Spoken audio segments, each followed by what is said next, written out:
ओम नमः सिद्धेभ्यः ओम नमः सिद्धेभ्यः नमः श्री वर्धमानाय निर्धूतकलिलात्मने सालोकानां त्रिलोकानां यद् विद्यादर्पणायते यद् विद्यादर्पणायते गुरुवापान्तिनो नित्यं यानि दर्शननायका चारित्राणो गंभीरा मोक्षमार्गोपदेशिका मोक्षमार्गोपदेशिका मोक्षमार्गोपदेशिका। बोले अनंतानंद सिद्ध परमेष्टि भगवान की, बोले आदि प्रभु आदिनाथ भगवान की, चिंतामणि पारसनाथ भगवान की, शासन नायक भगवान महावीर स्वामी की, परम पूज आचार्य भगवान श्री समुद्रभद्र स्वामी की, परम पूज आचार्य भगवान गुरुदेव विराट सागर जी महामुनिराज की, अहिंसामय विश्व धर्म की, तीर्थराज संवेद शिखर की, समस्त उपाध्याय संघ की। प्यारे बंधु, आज हम सभी पुनः भारत की राजधानी दिल्ली के निकट हरियाली से युक्त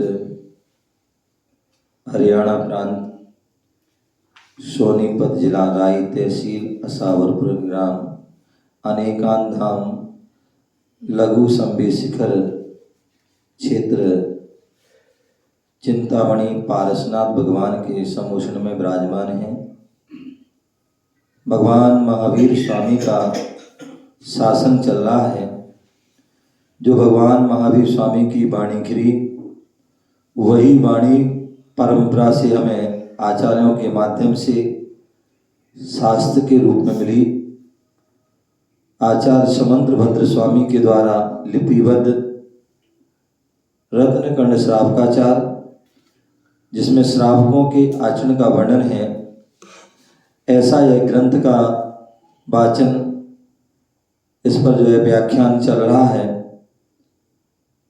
और यह वाचन 2024 बुद्ध विहार चातुर्मास से कंटिन्यूस चल रहा है।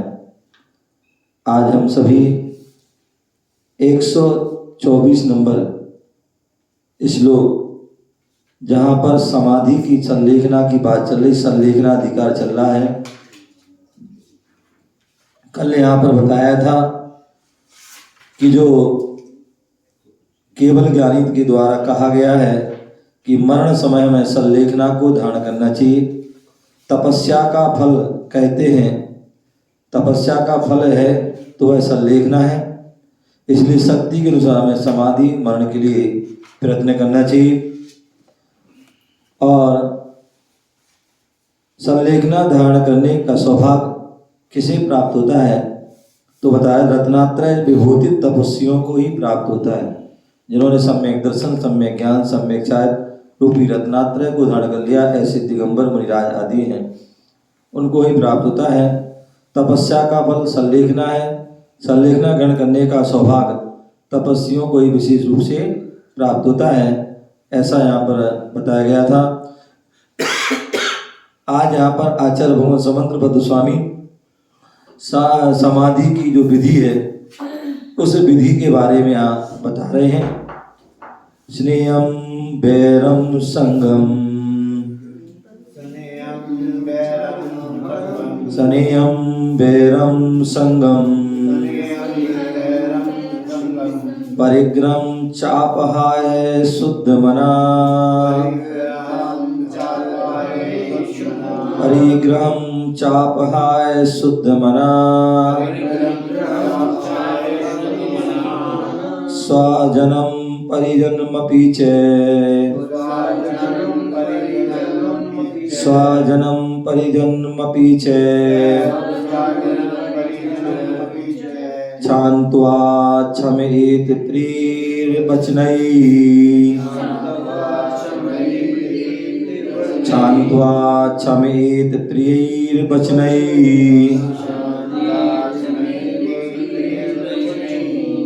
स्नेहं वैरं संगं परिग्रहं चापहाय शुद्धमना, स्वजनं परिजनमपि च क्षान्त्वा क्षमेत प्रियैर्वचनैः। पढ़िए एक साथ।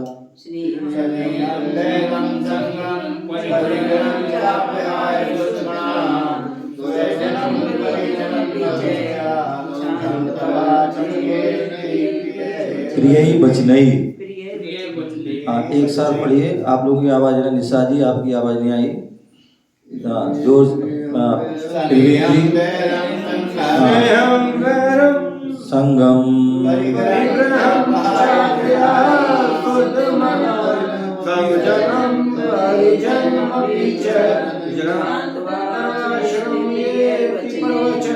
नीचे की लाइन द्वारा पढ़िए। स्वजनम परिजनमपि च क्षान्त्वा क्षमेत प्रियैर्वचनैः। वचनैः। हाँ तो इस प्रकार से यहाँ पर बता रहे हैं। इसलिए हम वैरम समम परिग्रम संगम परिग्रम अपहाय। संलेखना व्रत धारक पुरुष जो संलेखना धारण करना चाहता है, ऐसे उस पुरुष जो व्रत है धारण करने वाला श्रावक है, पुरुष है या जो महिला है, कोई भी है, ऐसा साधक क्या करना चाहिए? इसको राग द्वेष मोह परिग्रह का त्याग कर।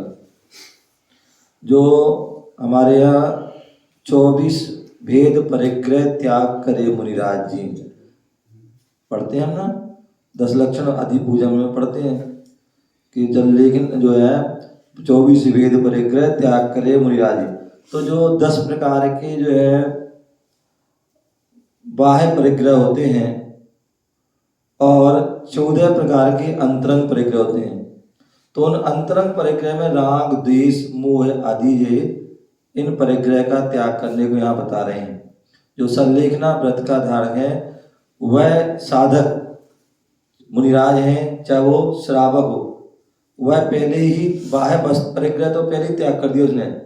क्षेत्र वास्तु हिरण सुवर्ण दासी दास कुप भाण आदि ये 10 प्रकार के भेद होते हैं। ये तो पहले ही उसने जो है मुनिराज आदि ने त्याग कर दिया, या अनुवृत्ति है उसने एक सीमा बना ली। लेकिन अभी राग देश हो सकता है, राग देश हो सकता है क्योंकि पूर्ण रूप से वह 9वें गुणस्थान आदि में जाता है। तो इसलिए यहाँ बोले हैं राग द्वेष और मोह जो अंतरंग परिग्रह है इसका त्याग कर शुद्ध मना निर्मल पवित्र चित्त वाला होता हुआ प्रियई वचनई स्वजनम परिजनम अपि मधुर वचनों से अपने कुटुंबी जन तथा परिकर के लोगों को भी, क्या बोले, मधुर वचनों से अपने कुटुंब। आज सुबह पढ़ रहे थे अपन, ये अभी जो पढ़ रहे थे सैनिक जन ने बताया था ना, जब दीक्षा आदि लेने जाते हैं तो कैसे जो है अपनी जो है पूछते हैं, क्षमा आदि करते हैं, या दीक्षा लेते हैं तो क्षमा याचना करते हैं। उसी प्रकार संलेखना, आज सुबह हमारे जो विहित सागर जी महाराज जी स्थिविर जो हमसे बड़े हैं और संघ में जो है अभी वर्तमान में जो मूल संघ में जो है आचार्य जी के बाद उन्हीं का नंबर था, मतलब ऐसे मतलब है, मतलब विहित सागर जी, वीर सागर जी, विहित सागर जी हमसे बहुत बड़े हैं। 95 उनकी शुल्लक दीक्षा हुई थी और 98 में उनकी मुनि दीक्षा हुई थी। तो उनकी स्वास्थ्य खराब चल रहा है, संलेखना की वो अग्रसर है। तो आज उनका समय मतलब दीदी का वो आया कि मैं जो है महाराज जी बहुत दिन याद करें। तो फिर उन्होंने जो है जो आप बात हुई तो उन्होंने जो है जो क्षमा याचना की, मतलब बड़े हैं हमसे, लेकिन कहते ना बड़े हो छोटे हो, जब हम समाधि के समय जो है सबसे संलेखना करते हैं, खम्मामी सब जीवनम सब पे जीवा कंति मैत्री में सब बुद्धि सुन जन्म सभी प्राणी मात्र से वो क्षमा मांगते।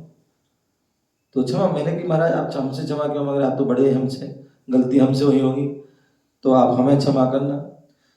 तो कहने का तात्पर्य जो है मधुर वचनों से अपने कुटुंबी जन तथा परिजन के लोगों को भी क्या करना है, क्षमा कराकर क्षमा करें, उनसे क्षमा मांगे और उनको सबको क्षमा करे। ये विधि है। बोले आज मूलाचार आदि ग्रंथों में या भगवती आदि ग्रंथों में उल्लेख मिलता है कि जो है प्रतीक मण का, बोले वहाँ 7 प्रकार के प्रतिक्रमण का उल्लेख मिलता है। और उन प्रतिक्रमण क्या, वही हमारे जो है, जो हमसे जाने अनजाने दोष, उनकी आलोचना, उन दोष को दूर करने के लिए प्रतिक्रमण किया जाता है। तो ऐसे देवसिक, रात्रिक, ईर्यापथिक, पाक्षिक, चातुर्मासिक, वार्षिक और एक जो है पंचवर्षी युग प्रतिक्रमण जिसे कहते हैं। एक उत्तमार्ध जो समाधि के समय किया था, उत्तमार्ध सबसे क्षमा याचना, या जो भी हमसे कुछ ऐसी गलती होती जो हम बीच में नहीं करते, आलोचना लास्ट में करते हैं, ऐसी कुछ भी रह जाती हैं जाने, तो वो सारी उत्तमार्ध प्रतिक्रमण होता है। तो इस प्रकार से वह गुरुजन से वह जो छपक है, जो समाधि ले रहा है, वो सबसे क्या करता है, गुरुजन के पास जाके वह आलोचना करता है। बाकी सबसे जब संस्कार ग्रहण करता है तो क्षमा याचना भी करता है। तो ऐसे मधुर वचन, वो प्रिय मधुर वचनों के माध्यम से अपने कुटुंबीजन, यहाँ पर जो कुटुंबीजन हो सकता है यदि समाधि के समय पर कुटुंबीजन हो और नहीं भी हैं तो भी कहते भैया हमने, जैसे गृहस्थ कोई बहुत से लोग होते ना, शादीशुदा जीवन होने के बाद निकलते हैं, बैराग धारण दीक्षा लेते हैं या समाधि मन लेते हैं, तो उस समय वो कहते हैं कुटुंबीजन से भी क्या करें, क्षमा याचना करते हैं।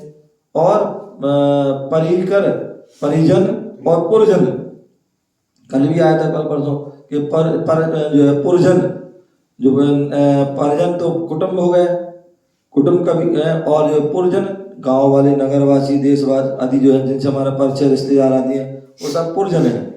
तो ऐसे उनसे क्या करना है, पर कुटुंबजन और परिकर के लोगों को भी क्षमा कराकर, क्षमा करें, मतलब उनसे क्षमा मांगे और उनको क्षमा करें। इस प्रकार से यहाँ पर कहा गया। शब्दार्थ, इस नियम, राग, बैरम और द्वेष, संगम, मोह, परिक्रम, पर पदार्थों के प्रति ममत्व भाव, चाह और अपहाय छोड़कर, राग भी छोड़ना है, द्वेष भी छोड़ना है, क्योंकि राग से भी कर्म का बंध होता है। आचार्य कुंद स्वामी ने समय सार में कहा, रत्तो कम्मो बंधो, राग से भी कर्म का बंध होता है। और राग जहां होगा तो वहां द्वेष भी होगा। क्या होगा, क्योंकि दोनों एक सिक्के के दो पहलू हैं। जहाँ राग होगा वहां नियम से द्वेष होगा। मान लीजिए आपने कहा ए अच्छी है, ये पुस्तक बहुत अच्छी है, इसका मतलब सारी वस्तु क्या भाई, खराब। बनाने व्यक्ति अच्छे हैं तो बाकी सारे क्या हो गए, खराब। तो इसलिए जो है बोले हैं, राग से भी कर्म का बंध होता है और द्वेष से भी कर्म का बंध होता है। इसलिए हमें क्या करना है, राग से भी बचना है, द्वेष से भी बचना है। और संग मन जो है, परिग्रह जो है, मोह आदि है, तो इस संग मन मोह से भी जो है, मिथ्यात आदि जो है, तो ऐसे मोह से भी, दर्शन मोह, चारित्र मोह, इसके और उत्तर भेद हैं। तो ऐसे मोह का भी त्याग करना है, क्योंकि 8 कर्म होते हैं और 8 कर्मों में मोहिनी कर्म राजा है। क्या है, मोहिनी कर्म राजा है। तो इसलिए सबसे पहले मोहिनी कर्म को नाश किया जाता है, उसके बाद अन्य कर्म अपने आप जो है नष्ट हो जाते हैं। जैसे युद्ध होता है ना, युद्ध में क्या करते हैं, एक राजा दूसरे राजा का युद्ध होता है तो सबसे पहले राजा को कर देता है परास्त, और राजा को परास्त कर दिया तो प्रजा अपने आप शस्त्र रख देती है। तो इसी प्रकार मोहिनी मोह है, मोह को भी त्याग करना है। संग और परिक्रम पर पदार्थों के प्रति जो ममत्व भाव है उसको भी छोड़ना है। अपहाय छोड़कर शुद्ध निर्मल मना चित्त वाला, जब ये सब छूट जाएंगे, जब राग ही नहीं रहा, क्योंकि जहाँ राग होता है वहाँ भी अनेक प्रकार के विकल्प होते हैं, द्वेष होता है वहाँ भी मन में उथल पुथल होती है, जहाँ मोह होता है तो वहाँ भी उथल पुथल होती है, और जहाँ पर पदार्थ होते हैं, परिग्रह आती हैं, तो वहाँ पर भी क्या होता है, और आ जाए तो विकल्प है, जा रहा तो भी विकल्प रहता है, क्या आता है तो भी उसमें और आ जाए और विकल्प होता है, और जब जाता है तो विकल्प, रखा है तो भी विकल्प रक्षा का। तो इस प्रकार से राग, द्वेष, मोह, पर पदार्थों के प्रति ममत्व भाव, और उसको छोड़ करके जब ये सब छूट जाते हैं तो निर्विकल्प हो जाते हैं, निर्मल मन हो जाता है, चित्त भी पवित्र हो जाता है। स्वजनम अपने परिवार को, परिजनम परिवार के अन्य लोग, अपि भी च और क्षमत्वा क्षमा कराकर क्षमा करना चाहिए। मतलब क्षमा जो है उनको क्षमा उनसे मांगिए और उनको भी क्षमा कीजिए। प्रिय माने मधुर वचनों से इस प्रकार से यहाँ को कहा गया। विशेषार्थ अपना अंत समय निकट जानकर जो साधक होता है वो क्या करता है, अपनी जो है साधना कर रहा है, साधना करते करते करते उसे क्या होता है, आभास हो जाता है। क्या होता है, आभास हो जाता है कि अब हमारा समय निकट आ गया। कैसे मालूम हो सकता है, भाई आंखों से दिखना कम हो जाए, कानों से सुनना कम हो जाए, हैं, हाथ पैर जो है चलना बंद हो जाए, काम करना बंद कर दे, खड़े होना बंद हो जाए। वो महाराज जी ना इनकी बात कर रहे थे, अब वो खड़े नहीं हो पा रहे, वो हार ही नहीं हो रहा काफी समय से उनका। बोले जो 10 मिनट भी मुश्किल से नहीं खड़े हो पाते, पकड़ के वाली जैसे भी जो थोड़ा बहुत। तो इससे क्या होता है, जब जो व्यक्ति जो है शास्त्रों में उल्लेख आता है, बोले मुनिराज आहार कब तक करते हैं, मुनिराज आहार कब तक करते हैं अप्पू जी, जब तक खड़े रहेंगे, जब तक उनके जो जंगावल में खड़े होने की शक्ति है। क्या है? अच्छा जी, अगर मतलब जंगावल में खड़े होने की शक्ति नहीं है तो शक्ति बैठ के नहीं आराम है, नहीं कर सकते जी? नहीं मुनिराज बैठ के आ नहीं कर सकते, यही तो बात है ना। क्या मुनिराज है, पंच परमेष्टि हैं। तो गुरुजी जैसे काफी टाइम तक, लंबे टाइम तक अस्वस्थ चल जाते हैं तो फिर आहार ही नहीं होगा। जैसे काफी लंबे टाइम तक अस्वस्थ रहते हैं। हाँ नहीं ऐसा है, उसमें देखो गुरुजन देखते हैं कैसे हैं, गुरुजन देखते हैं जो निर्यापकाचार होते हैं, वो देखते हैं कि जो बीमार है, जो बीमार है वो कैसा है। मतलब एक तो मतलब जो है भाई कोई मौसम के हिसाब से बीमार हो जाते हैं, कोई टाइफाइड हो गया, कहीं ये हो गया वो, और उम्र अभी यंग है, यंग है तो अभी तो उनका कैसा कोई उनको सलाह नहीं दी जाएगी। हो सकता है ऐसे में तो खड़े नहीं हो पा रहे, कमजोरी आ जाती है तो उनको सलाह नहीं दी जाती। जो वास्तविकता में उम्र आदि जो है जी आज उनको असाध्य बीमारी हो जाती है, उनका प्रतिकार नहीं किया, ऐसे उसमें जो खड़े नहीं हो पा रहे, समझेगा ना। तो ऐसी अवस्था में सब गुरु परखते जानते हैं, तब जाके जब तक यथावत उनको सहारा देने का भी प्रयास करते हैं। कई बार हम लोग देखते हैं सब गुरु जी के साथ थे, तो जब साल देखना होती थी तो कमजोरी आ गई, वृद्ध भी हो गए, तो प्रयास ये करते थे पहले तो उनको एक पकड़ ले कोई। उनका अभी मैं आगरा में था तो वहाँ पर आचार्य मेरुभूषण थे, उनका एक स्वास्थ्य खराब हो गया, सर्दी आदि कमजोरी है, स्वास्थ्य हो गया तो जो है इतना खराब हो गया, ऐसा लग रहा वो तो जा रहा। तो जब वहाँ गए हम लोग तो उनकी सेवा दी की खूब। क्या जब आहार के लिए जाते तो उनके जो है मैं उनको पीछे पकड़ता था, 2 लोग मतलब पैर पकड़ लेते थे, एक उनकी अंजलि पकड़ता था, बाहर कराते थे। अब उसके बाद धीरे धीरे क्या जैसे थोड़ी गर्मी सी आई या थोड़ा मतलब दवाई आदि जो औषधि वगैरह चली, आहार चला, ठीक हो गए, थोड़े ठीक हो गए, और ठीक हुए शिखर जी तक चले गए। फिर शिखर जी में जाके जो है फरवरी में आदि में अभी समाधि उनकी। तो ये जो है क्या है, कई बार तो ये सब परिस्थिति गुरुजन देखते हैं, देखने के बाद ही जो है पूरा निर्णय करते। जब एकदम बिल्कुल अशक्त हो गया, खड़े ही नहीं हो पाए, उनको पैर हिल रहा है बिल्कुल। हम लोग थे अभी कानपुर में थे, एक सूरत सागर महाराज जी थे, तो उनका भी मतलब पहले तो स्वास्थ्य ऐसे खराब हुआ, ठंडी खड़े नहीं हो पाए, तो हम लोग सहारा दिया आदि जो किया। जब बाद में एक दिन जिस दिन समाधि उस एक दिन पहले खड़े नहीं हो पाए थे, फिर भी मैंने उनको आहार जो है पकड़ के जैसे आहार कराया, थोड़ा बहुत लिया, नहीं लिया, मना कर दी। अगले दिन जो है उन्होंने उपास ही कर लिया, कहना उनने पढ़ा हमारा उपास, उन्होंने कहा हमारा भी उपास, अष्टमी कोई तिथि थी, और मालूम पड़ा जो है उसकी मतलब जो है सुबह 4 बजे समाधि हुई।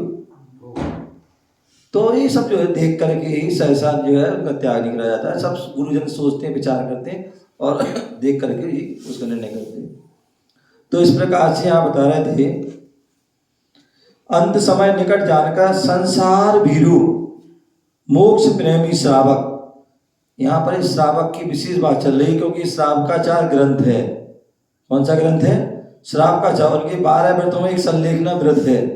तो इसलिए आप बोले जो संसार भीरु मोक्ष प्रेमी जो श्रावक समस्त आरंभ परिग्रह राग द्वेष आदि विभाव परिणति के त्याग पूर्वक वात्सल्य प्रेममयी विशुद्ध भावना से सहवासी स्वजन और परिजनों से पूर्ण व्यवहार में ज्ञाता ज्ञात भाव से, मतलब जो भी हम जिनके साथ हम रहे हैं, माता पिता बहन भाई आदि उनके साथ रहे हैं, या और भी दादा दादी चाचा ताई आदि जो है फूफा फूफा मामा मौसी आदि जो है स्वजन परिजन, इनके साथ जो पूर्व व्यवहार में ज्ञात और अज्ञात जान करके अज्ञान पूर्वक अजान में भाव से हुई त्रुटियों की जो है क्षमा मांगता है और आदान प्रदान क्षमा मांगता भी है और क्षमा करता भी है। ऐसा नहीं क्षमा तो मांग लिया हमने और क्षमा किया नहीं, तो वो काम अधूरा है। क्षमा मांगना भी है, ठीक है ना, और क्षमा देना भी है। ऐसा नहीं हमने क्षमा भाई सबको क्षमा क्षमा क्षमा सबको मैं क्षमा कर दो, भाई क्षमा मांग भी तो लो। तो दोनों क्षमा मांगना भी है और क्षमा करना भी है। तो इस प्रकार से जो है त्रुटियों के लिए क्षमा का आदान प्रदान करते हुए संलेखना व्रत को अभिरुचि, मतलब ऐसे नहीं जबरदस्ती में कोई कह रहे कि तुम धारण करो, बोले अभिरुचि, अंदर की उनकी रुचि भी होना चाहिए। तो अभिरुचि पूर्वक स्वीकार करता है तथा काय एवं कसाय को, काय भी शरीर को क्रस करता है। बोले संलेखना के लिए 12 साल की संलेखना होती है और 12 साल की संलेखना पूरा उसमें भगवती आराधना आदि में पूरा क्रम दिया गया कि 4 साल ये करना, 4 साल ये करना, 2 साल ये करना, 1 साल ये करना, 6 महीना ये करना और फिर 2 महीना ऐसे करना, 3 महीना ये करना, 1 महीने ये करना, 15 दिन ये करना, पूरा ऐसा क्रम दिया है। तो ऐसे बोले क्या करना है, बोले जो है काय ऐसे क्रम से तब करना है, तो उससे काय क्रस होगी, कमजोर होगी। और कसाय, कई बार व्यक्ति उपवास तो कर रहा है लेकिन कसाय भड़क रही उसकी, क्रोध भड़क रहा है, तो भैया ऐसे नहीं करना है। बोले कसाय को भी कम करना है। बोले आप उपवास करो या ना करो, उपवास करो ना करो, लेकिन कसाय कम जरूर करो पहले। तो इसलिए कसाय भी कम करना है और काय शरीर को भी क्रस करना है। तो कसाय और जो है काय को क्रस करते हुए आत्म स्वरूप को सबल बनाने के लिए, क्या जो आत्मा का स्वरूप है उसको उसका करना है सबल बनाने के लिए तत्पर हो जाता है। संलेखना से पूर्व सभी से क्षमा करना और कराना इसलिए आवश्यक है क्योंकि स्व अथवा पर के मन में विद्यमान कसाय कणिका का उभय लोक में पुष्पित आनंद वाटिका को उजाड़ देती है। यदि मान लीजिए जो है, यदि आपने क्षमा नहीं मांगी तो जो सामने वाली कसाय रहेगी और वो क्या होगा, आप पर उपसर्ग आदि कर सकता है। अभी क्या हुआ था, कामाठ खजीब ने क्या किया था, जो है हालांकि पार्शनाथ की कोई गलती नहीं थी पास कमाई, लेकिन फिर भी जो है क्या उन्होंने क्षमा भी मांगी थी, लेकिन वो तो एक तरफा था। लेकिन कई बार तो ऐसे होते हैं कि जो आपस में कोई लड़ाई झगड़ा हो गए और आपने क्षमा नहीं मांगी तो उसकी कसाय रह सकती है और वो कभी भी तुम्हें परेशान कर सकता है। तो इसलिए बोल रहे हैं क्षमा करना इसलिए आवश्यक है स्व अथवा पर के मन में, तुम्हारे मन में हो सकता है या हमारे मन में, और या उसने मुझसे लड़ाई लड़ी थी उसने क्षमा नहीं मांगी, तो साधक के मन में भी हो सकती है और सामने वाले के मन में भी, जो विद्वान कसाय कणिका उभय लोग इस लोक में हो सकता है या परलोक में भी जो है क्या होता है पुष्पित जो हमारी वाटिका है उसको उजाड़ सकता है। तो इस प्रकार से आप इसी साथ का परिभाषा शुद्ध मन निश्चल निस्वार्थ एवं निर्मल चित्त वाले साधक को शुद्ध मना क्या निश्चल, बोले निश्चल्यो वृत्ति, बोले 3 प्रकार की सल होती हैं, माया मिथ्या निदान। जो वृत्ति होता है वो 3 सल से रहित होता है। यदि एक छोटी भी सल रही, कई बार होता ना मन मुन्ने ऐसा बहुत है क्या, कई बार मन में ऐसा आ जाता है, हो सकता है वृत्ति हो सामायिक करे, सामायिक मन में कई बार जो बात वैसे नहीं आती आप सामायिक में याद आ जाएगी, क्या सामायिक के समय कहीं और अन्य समय में वो याद आ जाएंगे। तो वो इसलिए बोले क्षमा मांग लो। तो इसलिए क्षमा मांगो, सरल हो जाओगे। कोई भी मन में किसी प्रकार कोई विकल्प ना हो। देखते हैं ना बाहुबली भगवान के मन में जो मुनिराज अवस्था में थे, एक विकल्प रहा कि मैं भरत की भूमि पर खड़ा, क्या पड़ा, भरत की भूमि पर खड़ा हूं, ये विकल्प रहा। हालांकि उन्होंने प्रयास इतना किया था कि मैं खड़े ही नहीं लूं, एक पैर के एक अंगूठे के बल खड़े रहे, क्या, लेकिन फिर भी विकल्प था कि उनके उस पर खड़ा। जब आदिनाथ जी ने अपनी दिव्य ध्वनि में कहा, हे भरत, बाहुबली की साधना करे लेकिन उनको केवल ज्ञान नहीं हो रहा, क्यों, क्योंकि उन्हें विकल्प है भरत की। तो बोले जाओ उनको बोलो कि उनके उस मस्तक उसके उनके चरणों में रख दो मस्तक, और जो है मुकुट रख दो। ये भगवान किसकी जमीन, कौन साथ लाया था, कौन लेके जाएगा, सब यहीं का ही रह जाएगा। बोले जैसे ही उन्होंने कहा उनको केवल ज्ञान हो गया। तो क्या बोले, निसल्ल होइए, निस्वार्थ। जो साधक होता है वो किसी प्रकार स्वार्थ नहीं रहता, निस्वार्थ। निर्मल चित्त वाले साधक को शुद्ध बना कहते हैं। क्षांत्वा क्षमेत, राग देश के कारण जीवन में होने वाले समस्त अपराधों के लिए स्वजन परिजनों से क्षमा याचना करने तथा कराने को क्षांत्वा क्षमेत कहते हैं।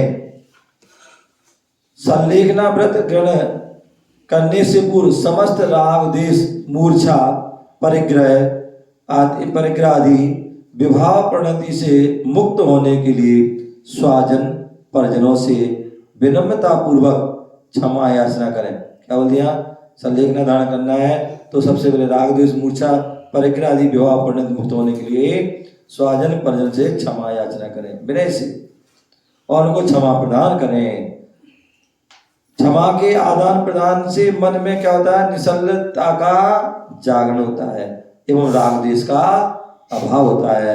तो इस प्रकार से हमारे लिए ऐसी निर्मल परिणति के लिए क्षमा याचना और क्षमा करना चाहिए। इस प्रकार से यहाँ पर कहा गया है। आगे सल और भी क्या होता है तो उसके लिए कल हम फिर जानेंगे। ओम नमः शिवाय।